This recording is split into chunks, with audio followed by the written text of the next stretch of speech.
segundo episodio en esta nueva temporada de Tus Derechos al Día.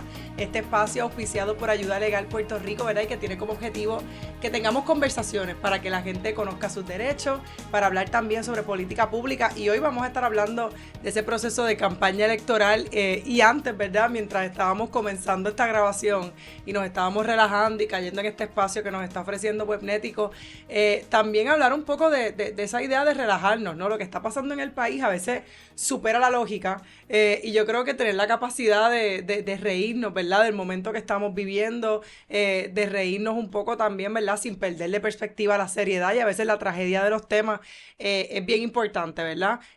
Nosotras este programa lo hacemos también con la idea de acercar las abogadas a la gente. Y si nosotras nos paramos aquí, a veces como la gente se imagina a los abogados, ¿verdad? Que gente como marchita, ¿verdad? Y hay que decirlo como hay que decirlo. O quizás en una cajita, o la gente se las imaginaría. Yo creo que si tú piensas en un abogado, ¿qué figura geométrica tú piensas que tendría un abogado? Un cuadrado, definitivamente. Un cuadrado, ¿verdad? Un cuadrado, un rectángulo, Muy quizás. serio. ¿Cómo tú crees, Vero, que son los abogados? Sí, un cuadrado, es verdad. A veces más grande, a veces más pequeño. Yo- Pero ahí, Yo siento que incrustado. esto es una trampa porque cada vez que nos piden que nos describamos con una figura, yo siempre digo que es un cuadrado, que yo soy un cuadrado. Creo que me están tendiendo una trampa aquí.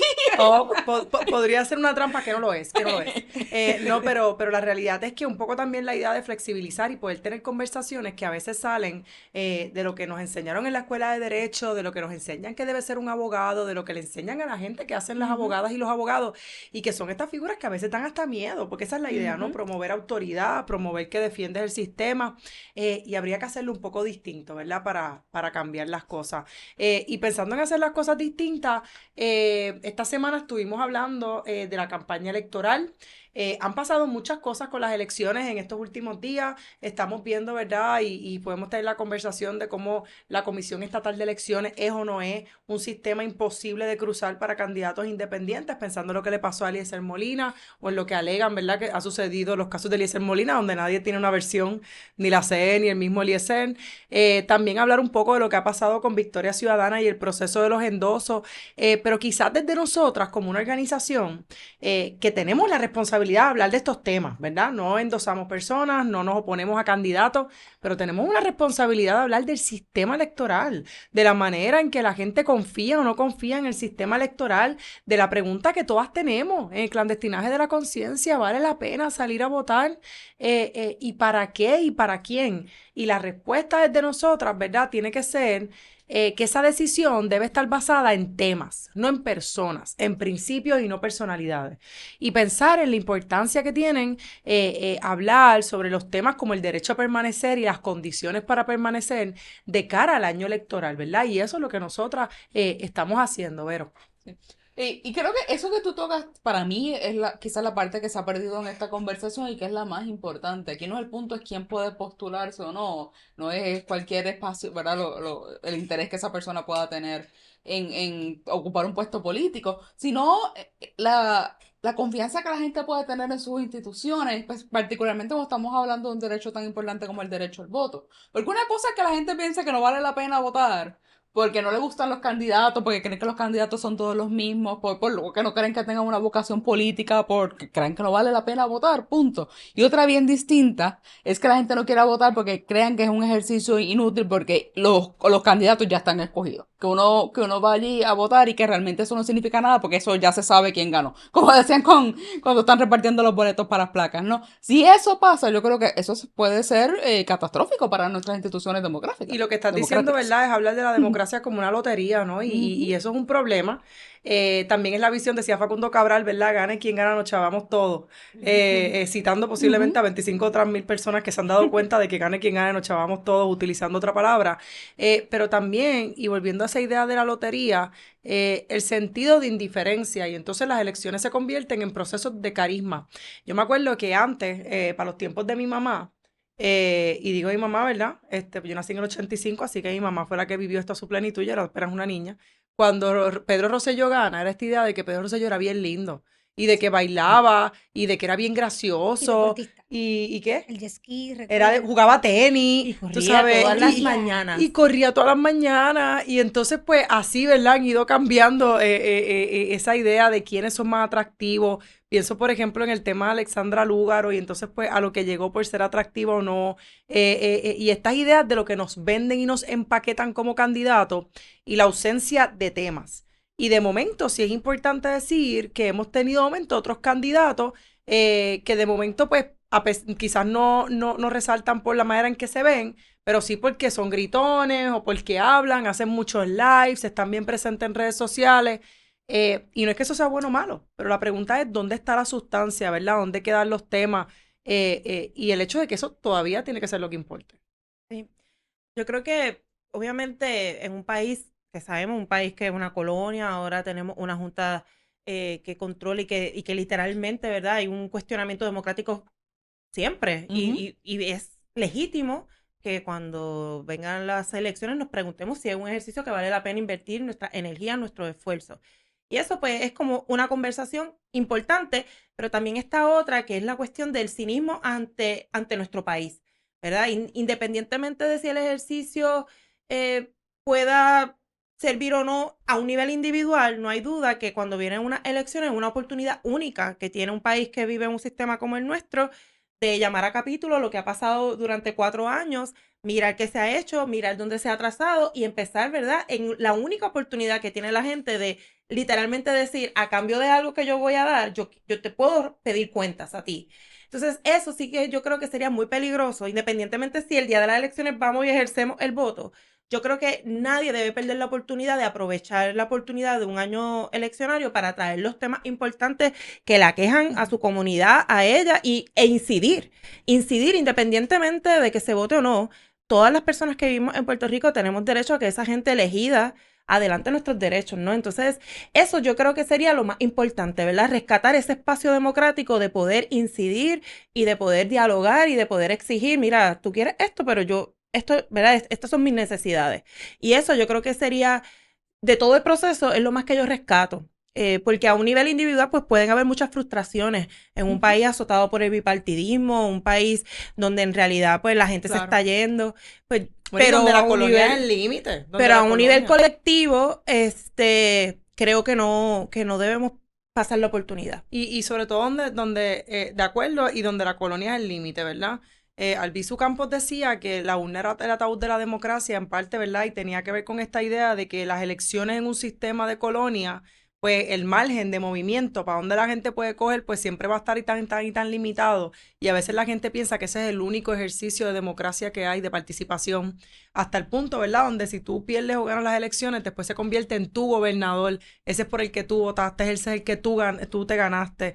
Y se pierde esta visión de que es el gobierno de las personas que viven en este país, para bien o para mal, colonial o no, pero también el hecho de que yo creo que más que derecho a incidir, hay una responsabilidad de incidir. Y yo creo que esa responsabilidad de incidir, y yo voy a decirlo así, yo no creo que haya un derecho a la apatía política. Yo no creo que haya un derecho a la desmovilización. Yo creo que hay una responsabilidad compartida en un país, en un Puerto Rico, ¿verdad? Donde tenemos distintos niveles de necesidad, donde tenemos distintos niveles de la manera en que la austeridad, en que la pérdida de derechos ha progresado. Yo pienso, por ejemplo, los chamaquitos y las chamaquitas ahora sacando los TikToks de las escuelas. Hay una responsabilidad de incidir y ellos están asumiendo esa responsabilidad, que en Puerto Rico eso se ve heroico. Pero las juventudes alrededor del mundo, eso es lo que hacen. Ese es su rol. Eso es parte de las características principales de la juventud. Van adelante, van abriendo camino, van denunciando, van utilizando las tretas del débil, ¿verdad? Sor Juana Inés de la Cruz decía, van utilizando las herramientas que tienen. Y en ese sentido, quizás hablar de ese rol de la responsabilidad de incidir, pero también hablar de las sin fines de lucro, ¿verdad? Ayuda Legal Puerto Rico es una sin fin de lucro. Y la razón para que Ayuda Legal sea una sin fin de lucro, hay varias, pero entre ellas es que este es el andamiaje que por excelencia puede hacer este trabajo, a llegar donativo, manejarnos con una exención contributiva que nos permita hacer este trabajo que va clasificado como bienestar social o trabajo legal a la comunidad. Nunca recibimos dinero del gobierno, pero el andamiaje de las sin fines de lucro se ha convertido en a veces ser un facilitador del gobierno, ¿verdad? Y ha habido un silencio histórico en las sin fines de lucro porque hay una relación de dependencia económica del gobierno. Nosotras pues no dependemos del gobierno, ¿verdad? Para bien o para mal, pero quienes sí dependen, a veces toman un posicionamiento de silencio o a veces, aun cuando no dependan, se mantienen un paso atrás y piensan solamente en temas de servicio. Y a mí eso me preocupa, porque zapatero a su zapato es cierto, pero las organizaciones nos manejamos en un espacio y desarrollamos un expertise. Si usted trabaja con violencia doméstica, usted tiene un expertise en temas de violencia doméstica. Si usted trabaja con cigogarismo, usted tiene un expertise.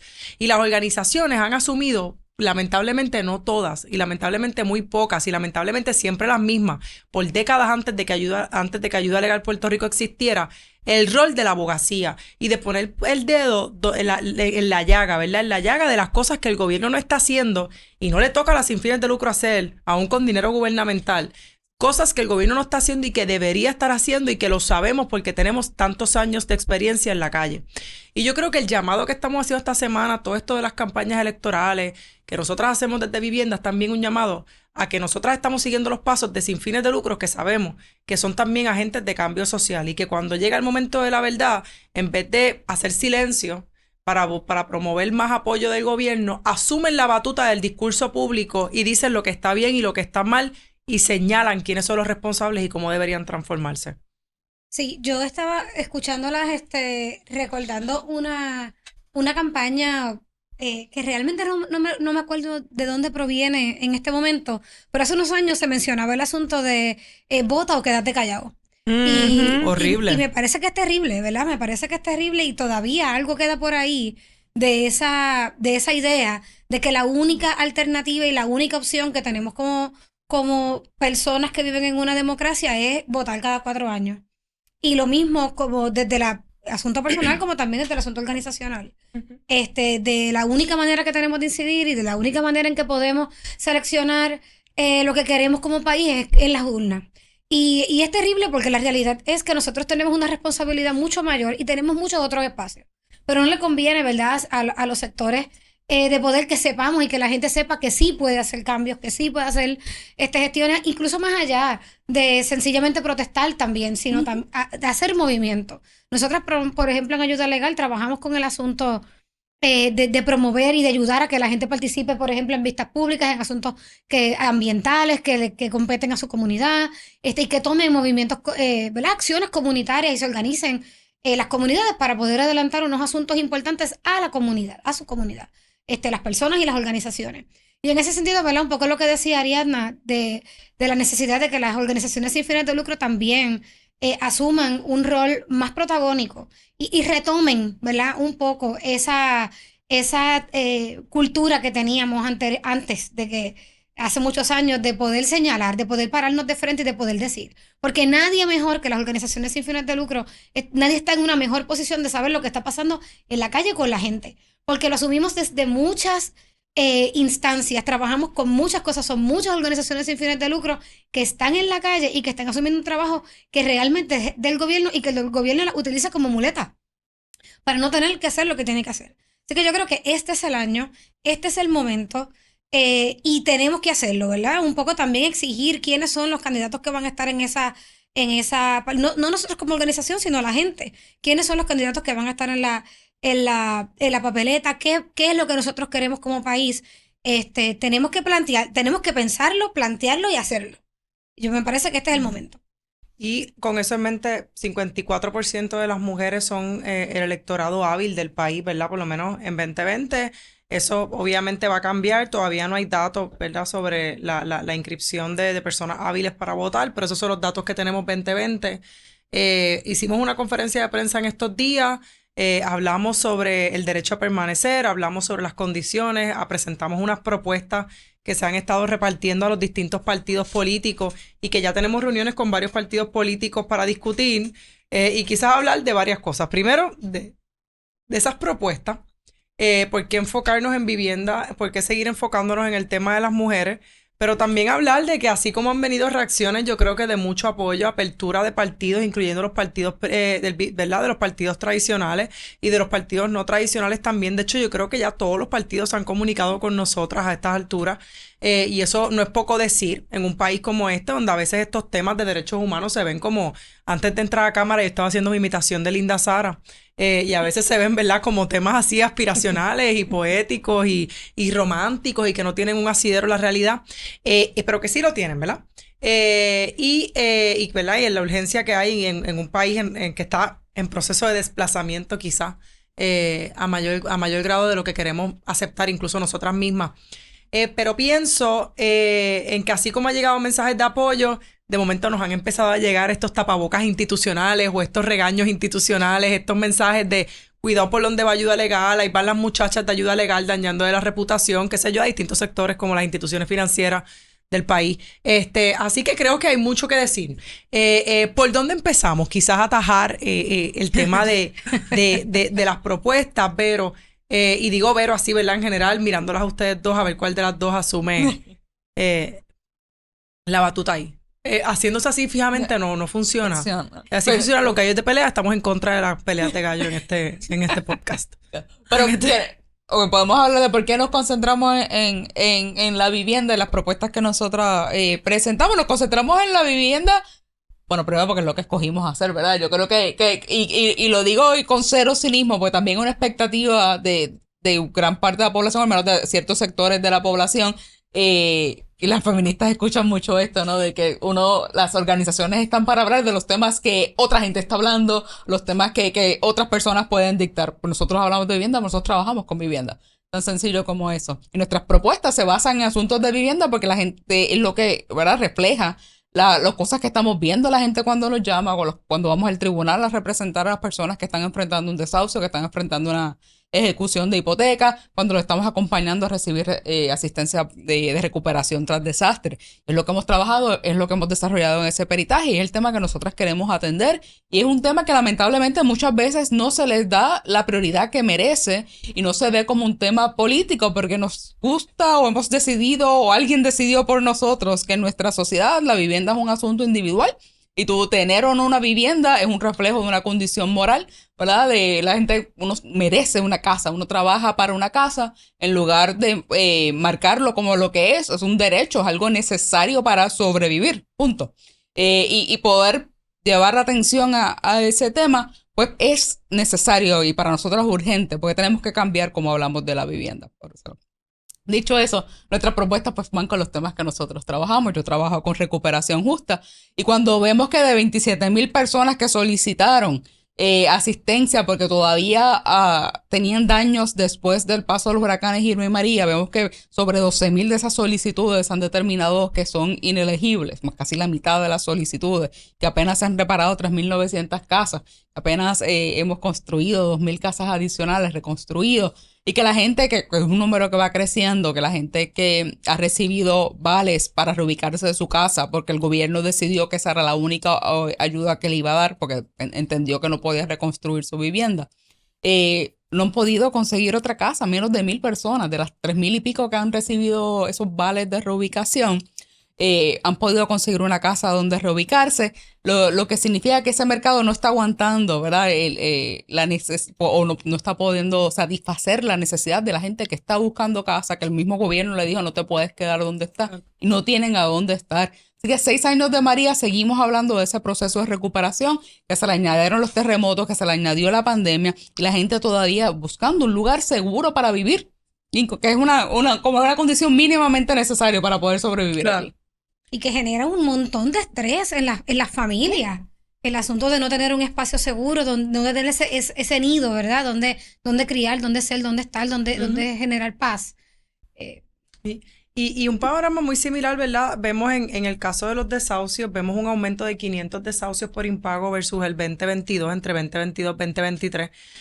Y cuando hablamos de desahucios hay distintas razones para que un desahucio ocurra, pero el tema de los desahucios por impago, ¿verdad?, nos sirve como indicador para hablar del hecho de que la gente literalmente no tiene con qué pagar la casa. Y cuando vemos otros fenómenos como los alquileres a corto plazo, cuando vemos la falta de fiscalización por acaparamiento de vivienda, por políticas que terminan aumentando la vivienda, pensar en construir vivienda asequible, pero no poner garantías a largo plazo de que van a ser asequibles, un poco lo que crea es un panorama de precariedad. Y de momento se quieren utilizar unos indicadores como indicadores de bienestar de vivienda y las propuestas que tenemos para los partidos un poco tratan de responder a que estos no pueden ser los indicadores. Y me explico. De momento se dice, mira qué bien va la economía, que aumentó el precio de las viviendas. Eso es un indicador de que las viviendas están buenísimas. $193,000 aumentó, ¿verdad? Entre el año, el 2022, el 2023 era 193,000.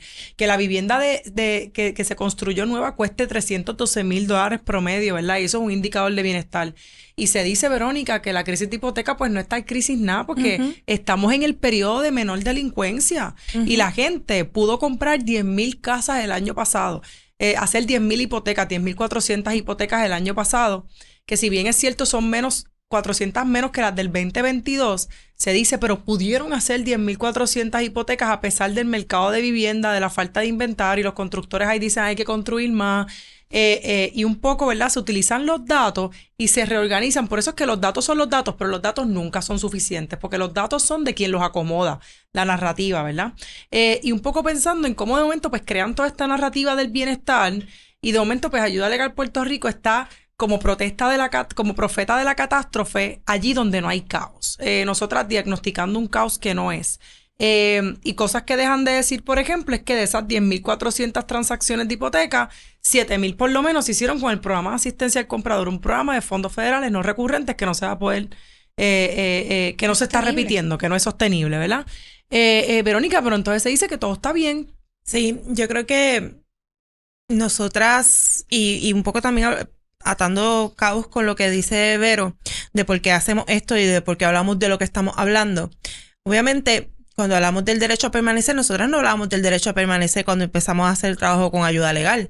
Eso lo hemos comenzado a decir y a mencionar porque las circunstancias nos están llevando a luchar literalmente, ¿verdad? Después de tantos desastres con que la gente no se puede quedar en Puerto Rico o hay gente que se tuvo que ir y que no puede regresar. Y si nosotros trabajamos por derechos humanos, pues trabajamos para la gente, ¿verdad? La gente tiene que estar en la comunidad. Una persona desplazada, pues una persona que ya de entrada sus derechos fundamentales, pues es bien difícil hacerlos valer por muchas razones. Entonces, me parece, no me sorprende que la banca diga, no, estamos en las papas. Claro, siempre están en las papas. De hecho, la banca debería decir que está en las papas porque todos los años hablan de lo bien que les ha ido. La gente desesperada viendo cómo puede pagar la hipoteca y la banca no tiene ningún tipo de problema en celebrar para sus inversionistas de que le va muy bien. Así que claro que para ellos no hay crisis. Nosotros cuando hablamos de la crisis no estamos hablando de la crisis de la banca, estamos hablando de la crisis de las personas que su derecho a la vivienda está matizado por constantes incumplimientos de la banca, por constantes obstáculos, porque la banca utiliza los procesos de loss mitigation, por ejemplo, para quitar las viviendas y luego llegan a manos de no necesariamente personas en la comunidad. Entonces, no es nuevo porque cuando vinieron los desastres y comenzaron las paralizaciones, por ejemplo, de los procesos de ejecuciones, la banca se aprovechaba de eso para decir, pero ¿de qué ejecuciones está hablando ayuda legal? Y nosotros hablábamos de una merma artificial, porque claro, si en medio de un desastre, que sabemos que sí les interesa, porque cuando vinieron los terremotos no tuvieron problemas con emplazar a gente para quitarle sus casas, ¿verdad? De casas hipotecadas que estaban destruidas.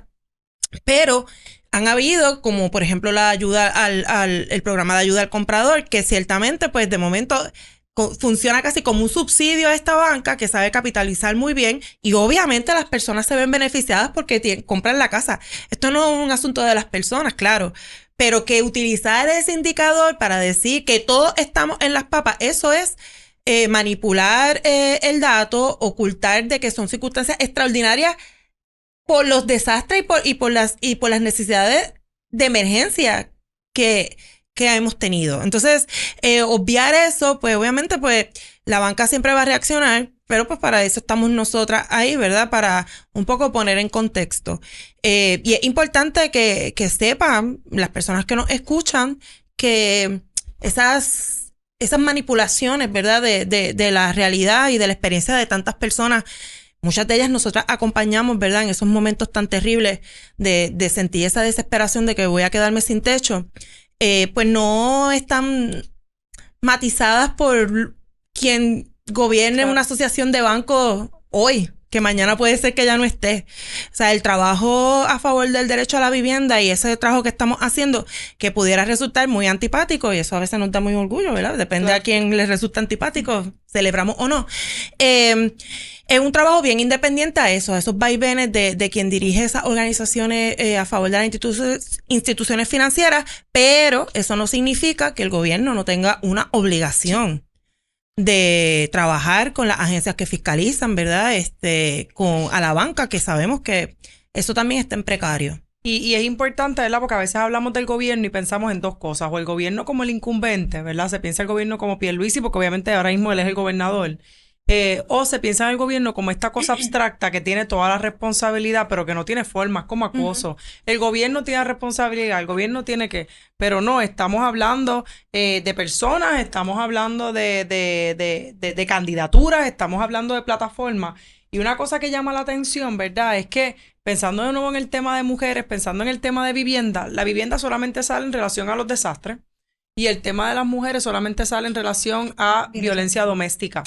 Y cuando hablamos de violencia doméstica, las mujeres solamente tienen la posibilidad de ser víctimas o sobrevivientes. Pero no se habla de las mujeres. Oye, y no que la violencia de género no sea importante, claro que es importante, ¿verdad? Y vamos en esa dirección y por eso dedicamos, ¿verdad?, el pasado episodio a eso. Pero, coño, tú sabes, tiene que haber algo más que las mujeres sean y son jefas de familia bajo un nivel de pobreza impresionante, de 71%. De hecho, Verónica, hablábamos esta mañana sobre los datos de las mujeres dueñas de familia, dueñas de vivienda. Sí, en Puerto Rico hay ciertamente, y verdad, como para enmarcar un poquito esto, la verdad que tenemos deficiencias de datos de muchas formas, pero los datos que están disponibles sí sugieren que las mujeres y las personas solteras, voy a decirlo, estamos en una posición más precaria cuando estamos hablando de ser dueñas de nuestra vivienda. En Puerto Rico, la mayoría de la gente que está casada, casi el 85%, es dueña de su casa. Sin embargo, cuando vemos a las personas que no están casadas, esos números empiezan a bajar, particularmente para las mujeres. Las mujeres jefas de familia, o las que se describen en el censo como jefas de familia, pueden ser dueñas de su casa, o se estima que son dueñas de su casa cerca del 55-56% de sus hogares. Sin embargo, para los hombres, que tienden a ser un grupo menor, porque son menos las ocasiones en que los hombres viven solos como jefe de familia, entiéndase que, ¿verdad?, por ejemplo, los papás solteros tienden a ser menos que las madres solteras. El número de ellos, de cuántos son dueños de las casas en esas condiciones, supera el 60%. Así que lo que sobrepasa o lo que sugiere es que para las mujeres, incluso estando en la misma situación familiar, una persona sola a cargo de una familia, se les es más difícil ser dueña de esa vivienda. Por lo menos eso es lo que parecen sugerir esos datos. Hay unas lagunas en la información que tal vez vale la pena ver más de cerca. ¿Qué pasa cuando viven solas? ¿Qué tipo de tenencia es eso? ¿Son dueñas porque heredaron? ¿Son dueñas porque hipotecaron? Cierto. Pero la verdad es que son cosas que nos debería por lo menos dar pausa para ver más de cerca. ¿Por qué hay esta brecha entre hombres y mujeres? ¿Por qué si somos más mujeres en la población, ¿verdad? Porque somos la mayor parte de la población, somos probablemente la mitad, quizás un poquito más de la empleomanía, no podemos estar en la misma posición cuando hablamos de tenencia del hogar. Y quizás en el inmediato, ¿verdad? Con pues la idea del documento, el documento va a estar disponible, si no es que ya está disponible a través de todas nuestras plataformas digitales. Además, obviamente, los partidos, los candidatos certificados por la CE también van a tener acceso al público general. Pero una cosa que nos interesa mucho, ¿verdad?, los próximos pasos. Yo creo que los próximos meses vamos a estar viendo muchos anuncios, anuncios entre los escombros de las casas, anuncios con señoras recibiendo casas nuevas, anuncios anuncios de abrazo, anuncios de señoras en los balcones, señoras con niños, señoras adultas mayores en el supermercado. Es decir, las mujeres siempre como accesorio y la vivienda siempre como un background. En el sentido más pedestre de lo que es un background, ¿verdad? Literalmente como un telón de fondo tan relevante como la pared verde en la que los meteorólogos, ¿verdad?, ponen los visuales del tiempo. Y un poco lo traigo, ¿verdad?, porque las mujeres son accesorios, la vivienda entonces es un background, y la pregunta es, ¿dónde quedan estos temas como prioridad? Como dije, los partidos todos se han comunicado con nosotras para estos momentos, eso es una buena noticia. Nuestra idea es que estas propuestas se catalicen, se problematicen. No las vamos a utilizar para debatir con sectores que se oponen al tema de la vivienda como un derecho, porque los derechos no se debaten. Esa conversación no la vamos a tener vez tras vez, ¿verdad? Hay unas diferencias ideológicas que quizás nos distancian de algunos sectores que ven la vivienda como un asunto de negocio o de quién se la merece. Nosotras creemos en la vivienda como un derecho fundamental y lo vamos a seguir haciendo, no solamente porque ese es el trabajo al que nos dedicamos, ese es el trabajo legal al cual nos dedicamos, sino también porque yo creo que compartimos una ansiedad de permanecer en Puerto Rico en condiciones en las que Puerto Rico sea digno. No quedarnos por rabia, no quedarnos por coraje, no quedarnos por convicción, no quedarnos, qué sé yo, Verónica, ahorita tú me decías, pues algo que no te gusta, tú lo sigues haciendo, lo sigues haciendo, lo sigo haciendo, ¿verdad? Por disciplina. No quedarse por disciplina, quedarse porque la vida en Puerto Rico es posible. Sí, así mismo es. Yo creo que la gente sabe, y por eso hablábamos hace un rato del cinismo, ¿verdad? Yo creo que sí, las personas van a estar esperando esas campañas, van a estar esperando los canams y las cosas. Sí, y los bebés, van a ver bebés. Y todo eso, pero también sé que hemos perdido mucho la inocencia. Comentaba un poco sobre los jóvenes y las jóvenes que hicieron el TikTok para poder visibilizar, ¿verdad? Cómo estaban los baños de su escuela. Y la respuesta de edificios públicos fue gaslighting, pero 101. No, eso fue que ellos lo vandalizaron, pero nosotras esa escuela estaba al día. Y la muchacha vuelve y habla y dice, hace 3 años no estamos sin baños. Y a lo que voy es que yo creo que sí, que nuestra gente pues sabe que va a estar bombardeada por eso, pero yo sí siento y creo que es algo que podemos ya darnos cuenta con el efecto que ha tenido la conferencia de prensa, anunciar que tenemos propuestas bien específicas para las plataformas de gobierno. Ha habido una apertura, un interés de organizaciones afines, por ejemplo, que tal vez nunca se habían contemplado incidir en ese proceso de la creación de las plataformas. De repente nos acompañaron en esa conferencia de prensa y de repente también se lo están planteando, ¿verdad?, desde su expertise. Así que yo creo que todos los que vivimos en Puerto Rico y que queremos que Puerto Rico sea diferente, sabemos que vivimos momentos de ahora o nunca, ¿verdad? No tenemos mucho espacio. Los temas sobre los cuales nosotras estamos hablando y trabajando, que tiene que ver con los temas esenciales, ¿verdad? Cambio climático. O sea, eso no es una cuestión opcional de, claro, lo voy a atender o no. En un país tan azotado por los desastres, ¿no? Entonces, y por lo que viene. Por lo tanto, yo creo que sí, que hay como esa sensación, ¿verdad? De, wow, yo me quiero quedar, pero podré. Y este es el momento. Y quiero pensar, ¿verdad? La optimista en mí, que vamos a aprovechar esa oportunidad para incidir lo más que pueda, pero también para de entrada desde ya empezar a lograr cambios. Porque parecería que no hay que esperar a las elecciones, por supuesto que no. Y tal vez el cambio que queremos no se va a ver en un proyecto de ley o en una ley aprobada, pero se puede ver en muchas otras cosas, ¿verdad? Y sobre todo en ese camino que hay que andar, ¿verdad? Juntas con otras personas y otros colectivos que también creen, ¿verdad?, que los derechos fundamentales por encima de la deuda, los derechos fundamentales por encima de la especulación, los derechos fundamentales por encima del negocio de instituciones tan y tan poderosas como pueden ser los bancos. Y vamos por más. Yo creo que este año va a ser un año que nos va a obligar a distintos sectores a posicionarnos. Yo creo que las campañas son campañas de mucho ruido y a la misma vez de silenciar un montón. Y creo que a las organizaciones, también a las personas, a nuestro carácter individual, nos va a corresponder no el vota o quédate callado, pero sí la urgencia de hablar y la responsabilidad de hablar y denunciar. Y eso es lo que nosotras en Ayuda Legal Puerto Rico, una de las cosas que mejor sabemos hacer. Yo quiero dar las gracias, ¿verdad?, por este espacio, estas conversaciones, esta mesa, que es chévere llegar aquí, que rápido se va el tiempo en la conversación. Y agradecer y pedirle a la gente que nos siga en nuestro canal de YouTube, Ayuda Legal Puerto Rico. Ya estamos subiendo esto a Spotify, así que vamos poquito por ahí aprendiendo de cómo es que es, peleando y curando, como dicen los boxeadores. La próxima vez yo creo que vamos a tener que hacer varios features de nuestras capacidades histriónicas no vamos a hacer eso, de cantar ni nada así en este espacio, Verónica. No. Yo quisiera cantar. Verónica quiere cantar en este espacio, yo creo que mayoría evidente en esta mesa decidimos cantar. RT lo acaba de decir, sí, ella quiere cantar. Ella quiere cantar. No canto bien, por si acaso, pero... Sí, no. pero te defiendes, pero estás lista, estás puesta, que es lo que necesitamos en un Seguro. año electoral. Fíjate, Glory, ¿qué tú ahora dices? que es podcast, Yo la voy a gente puede apoyar la tomar la Verónica. opción de no escucharnos, a diferencia de cuando era en la radio, que era como básicamente involuntario si no había cambiado. Audiencia cautiva se llama. Hacemos el aviso de Verónica Sí. va a empezar a cantar y puede saltar al Exacto, segundo al tal. segundo tal, pero nada, les invito a seguirnos a nosotras en Ayuda Legal Puerto Rico. Nuestras oficinas están y seguirán abiertas. Y queda mucho, ¿verdad? Iba a decir lo mejor está por venir, pero el truco debe ser que no usemos eslogans para hacer que las cosas pasen. Y esa es la consigna. Así que, gente, siempre agradecida. Seguimos.